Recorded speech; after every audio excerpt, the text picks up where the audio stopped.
There's something about the idea of trying not to be like the woman that my mother was or wasn't. There's this nostalgic way that the trope and the song get stuck like a record with a deep scratch that can't be rebuffed. I just keep on thinking to myself, man, I totally missed the kaleidoscope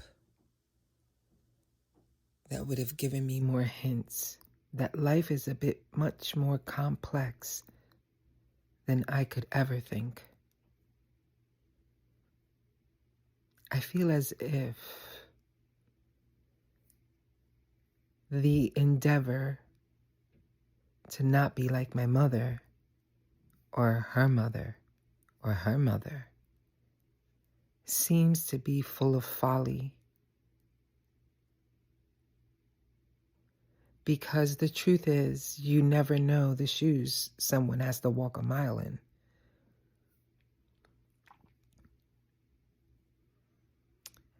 And I find myself now at a stage in a place where I'm watching from the corner of my eye sometimes what seems like a familiar space.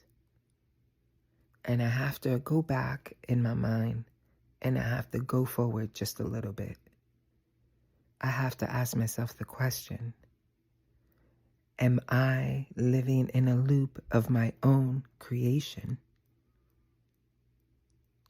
And I have to, pop the hood on what otherwise would seem like impermeable space or place or body or name. I think that we should examine the lens with which we are seeing the things that are before us. And sometimes there's this frustration because I'm like, can't anyone see what's at the root of this tree? It's really quite simple if you can open your eyes and actually see.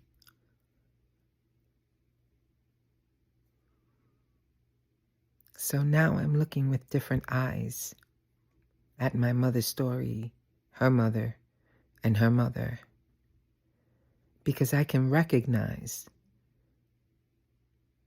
that it is entirely true. I was still wet behind the ears and wet in my ass too. That the idea that I needed to somehow measure myself against that and them against me and me against you and you against me is how we stay stuck. And how we perpetuate a lack of compassion, not so much for others, but for myself.